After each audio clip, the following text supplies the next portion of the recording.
Rádio Rio de Janeiro, na internet com você. Manhã na Rio. Entrevista.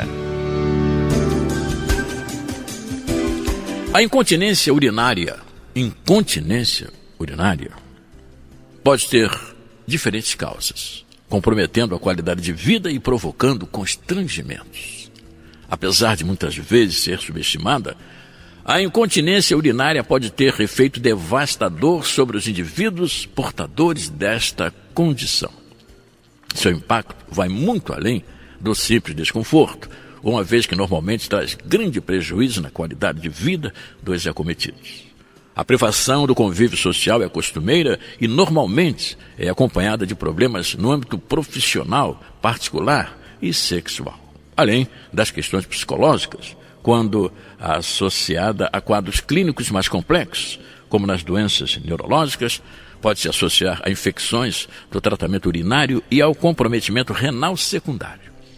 Então, para sabermos com mais detalhes, devido à importância do tema, sobre causas e tratamentos, nós convidamos o urologista, Dr.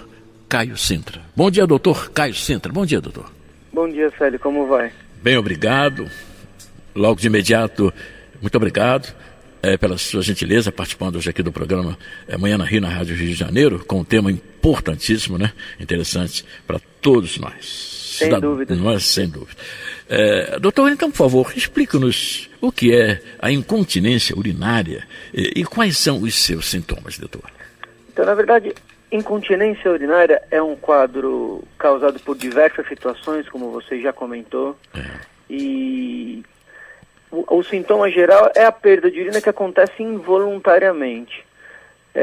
Você tem situações relacionadas ao comprometimento de armazenamento que a bexiga normalmente oferece. Isso pode levar a um quadro de urgência miccional. E você tem quadros relacionados à perda por esforço. É importante ressaltar que tanto crianças quanto homens e mulheres eles podem ser acometidos pelo problema, e a avaliação completa e o diagnóstico ele pode trazer diferentes situações causando o mesmo quadro. Por isso é importante que os pacientes eles sejam avaliados de uma maneira integral. Normalmente as pessoas elas têm uma noção, principalmente as mulheres, de que esse quadro ele é sempre de tratamento cirúrgico, e essa não é uma verdade universal. Em algumas situações o tratamento ele pode ser cirúrgico, mas em outras situações o tratamento ele pode ser medicamentoso e eventualmente até fisioterápico. Pois não. Agora, doutor Caio Sintra, nem sempre urinar muito significa ter incontinência urinária. Pode explicar para nós? É mesmo? Às vezes a pessoa se assusta, estou urinando muito, aí conversa com a esposa, de repente pode não ser incontinência urinária, é isso? Não. Incontinência urinária é uma situação definida como a perda de urina involuntária. Algumas pessoas elas podem ter alterações do hábito miccional relacionadas ou à disfunção do trato urinário, um problema de alteração funcional da bexiga, ou a condições clínicas. Então, um paciente que é diabético, por exemplo, Sim. ele tem normalmente um aumento do volume e da frequência urinária relacionada a uma condição clínica. Existem pacientes que vão muitas vezes ao banheiro, às vezes tem que sair correndo para urinar se não acontece escape, por conta de alterações da bexiga. Por isso que alterações do hábito miccional, a alteração do hábito miccional é uma condição complexa que pode ser causada por uma série de situações que precisa ser avaliada de uma maneira integral. Então, nem sempre o paciente que urina muito, ele tem um problema na bexiga. Ele pode ter um problema renal, ele pode ter um problema comportamental, quando ele ingere líquido em excesso, ele pode ter uma doença clínica como o diabetes, por exemplo. Ok, doutor. Então, qualquer pessoa, doutor, de qualquer idade, pode sofrer de incontinência urinária? Pode? Sim, sem dúvida.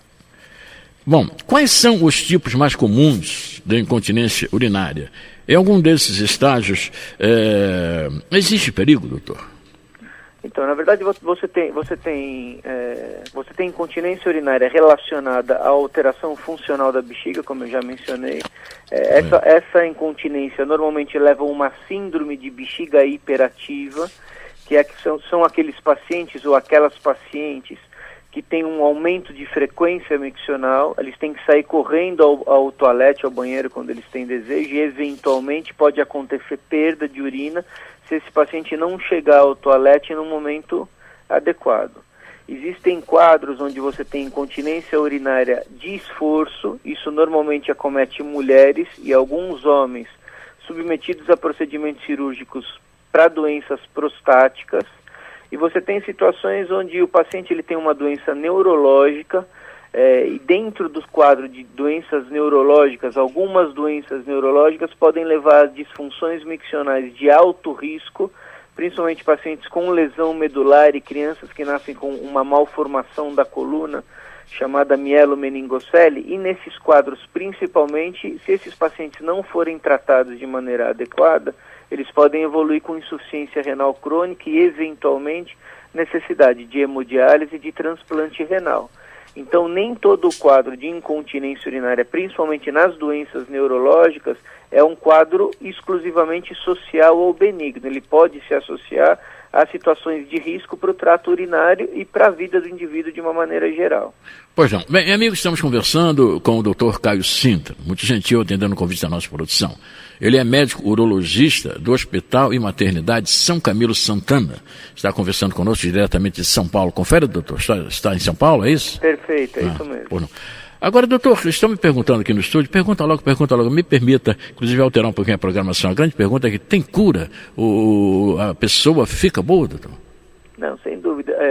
É óbvio que o resultado do tratamento, ele depende muito da faixa etária e da condição de base, mas eu posso dizer para você, Célio, com certeza, que hoje em dia, se nós não curarmos a maioria dos pacientes, a maioria deles vai ter uma condição de tratamento bastante satisfatória. Há 10, 15 ou eventualmente 20 anos atrás, os dispositivos, as opções de tratamento, eles eram sem dúvida nenhuma limitadas, e hoje a gente tem uma série de alternativas que tornam o tratamento muito mais interessante e muito mais eficaz. Né? Como a gente já conversou anteriormente, o tratamento cirúrgico, antigamente se pensava apenas no tratamento cirúrgico, hoje nós temos disponibilidade de várias medicações que podem ser utilizadas nos quadros de síndrome de bexiga hiperativa.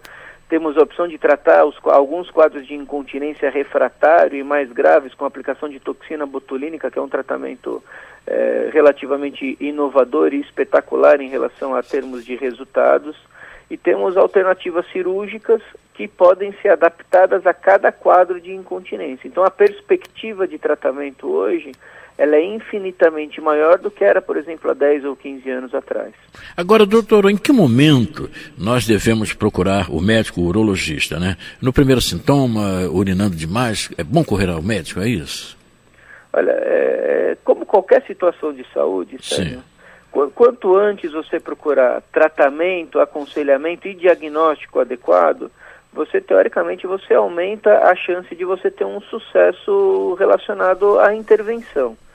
Nas situações relacionadas a risco, sobretudo em pacientes com problemas neurológicos, os pacientes com lesão medular e crianças com mielomeningocele, os dados são bastante claros que essa procura inicial e precoce e o tratamento agressivo, de uma maneira geral, ele diminui a taxa de complicações.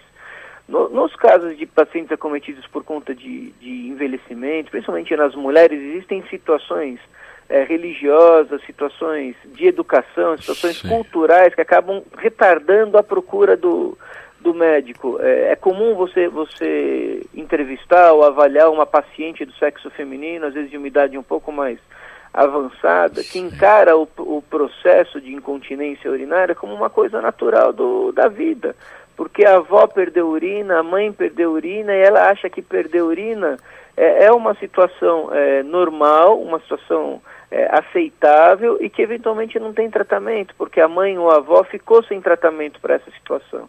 Então é importante que as pessoas entendam e compreendam que hoje você tem uma série de alternativas e que perder urina, como você já disse, além do impacto social, do impacto psicológico em relação a trabalho, nunca é uma situação normal. E que existem diversas alternativas para você poder remediar essa situação. Tá bem. Agora, doutor, daqui a pouco a gente libera o senhor. Me permita mais algumas perguntinhas. A incontinência urinária, ela é comum em mulheres que estão grávidas. Agora, após o período de gravidez, a incontinência, ela desaparece sozinha, doutor? É assim? Então, existem muitas mulheres que durante a gravidez elas desenvolvem incontinência urinária e na grande maioria dessas mulheres, após a gravidez, essa incontinência urinária ela desaparece. Por que que isso acontece? Porque a gravidez ela acaba induzindo uma série de alterações no organismo relacionados ao aumento da pressão intraabdominal e alterações hormonais que predispõem escape em algumas situações. Ao final da gravidez, essas alterações elas são revertidas, o corpo da mulher tende a voltar ao normal e, portanto, essa incontinência urinária desaparece. Existe recomendação para que mulheres grávidas procurem ou desde que tenham acesso, façam um tratamento fisioterápico para você ter um fortalecimento da musculatura perineal e dessa maneira você diminuiria a incidência de incontinência urinária durante e a persistência do quadro após a resolução do quadro de gravidez. Agora, essa incontinência urinária também pode atingir crianças, não é, doutor? Crianças? Sim. Eu digo 10, 12 anos por aí, é isso?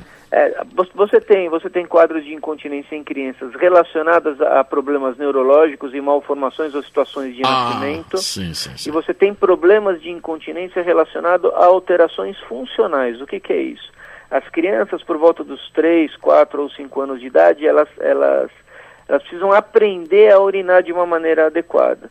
E em determinadas situações, algumas crianças elas podem aprender a urinar de uma maneira que não é convencional, e isso acaba afetando a capacidade da bexiga de armazenar a urina, e essas crianças podem desenvolver incontinência urinária. Também tem o quadro de enurese noturna, que são as crianças que fazem xixi na cama. E isso é um quadro normal, aceitável, você pode esperar que ele se resolva espontaneamente até os 6 anos de idade. E a partir dos 6 anos de idade é quando os pais precisam procurar aconselhamento médico para que esse quadro possa ser avaliado e tratado dentro das inúmeras causas que podem levar essa situação a acontecer. Agora, eu achei interessante, doutor, me permita, o senhor falou, a criança precisa aprender a urinar. É isso mesmo? Seria lições dadas pelo papai e pela mamãe? É assim? Na verdade, não é uma lição propriamente dada pelo pai ou pela mãe. Ensina a urinar. Isso. Todo indivíduo, conforme ele vai se desenvolvendo, ele vai adquirindo um grau de maturidade neurológico que vai permitindo a criança desempenhar determinadas situações, né, ou determinados comportamentos. O controle esfinteriano, tanto intestinal quanto urinário, ele envolve a necessidade da criança ter esse treinamento e essa maturidade. Então, o desenvolvimento da capacidade da criança segurar a urina, ela envolve situações sociais relacionadas ao comportamento dos pais e a orientação de ir ao banheiro sem pressa para poder voltar para brincar. Então ela tem que relaxar, tem que deixar essa urina sair de uma vez e de maneira confortável para que isso não gere problemas mais para frente. Então, embora não existam dados científicos reais relacionados a isso, de uma maneira geral, a gente aceita que pressionar demais a criança, no sentido de você conseguir obter um quadro de continência, de saída das fraldas de uma maneira muito precoce, não é um hábito muito saudável e que pode trazer algumas alterações ao longo do prazo relacionado ao trato urinário inferior. Agora, o senhor falou também do tratamento, cirurgias. Então, hoje existe, inclusive, tratamento através de remédios, medicamentos, é isso, doutor? Essa é uma boa informação, não é? Sim.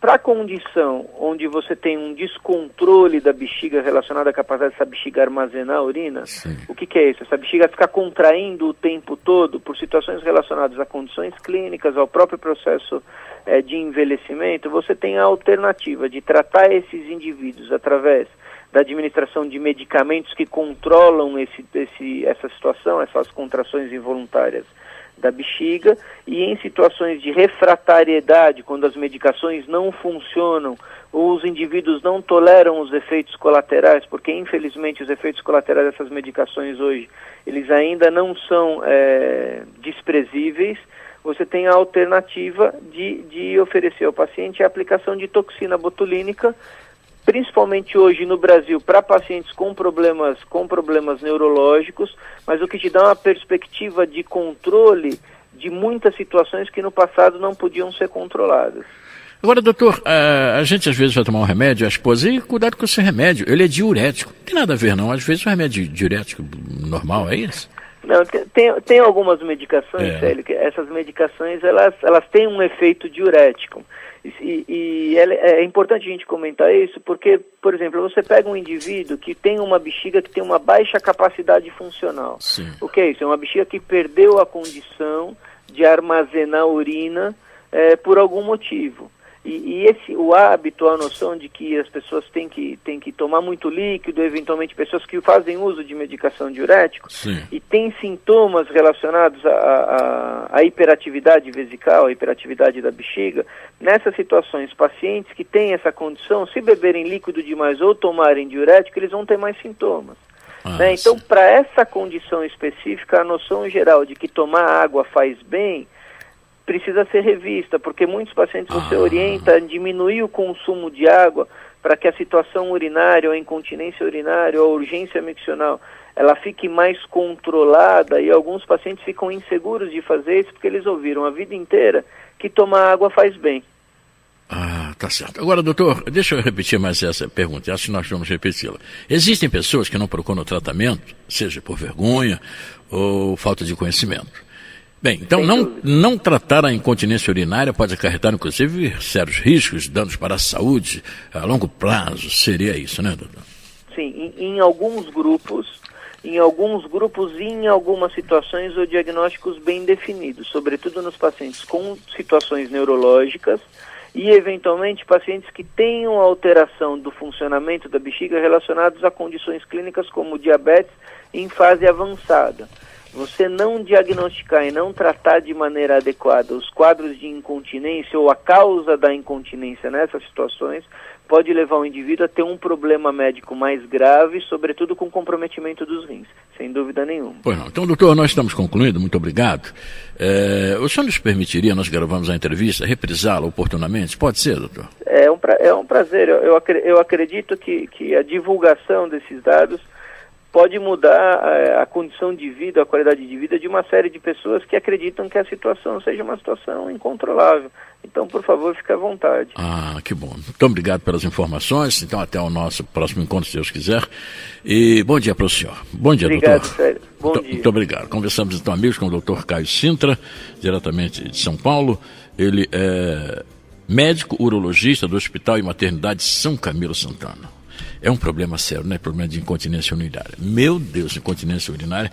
Mas ele falou cirurgias em últimos casos, vocês ouviram aí. Há medicamentos, remédios que podem ajudar, né? Pode curar, inclusive, ele disse que tem cura, dependendo do caso. Qualquer sintoma, vamos ao médico, vamos ao urologista, ok? Bem, 8h38, daqui a pouco a gente volta com música. Rádio Rio de Janeiro.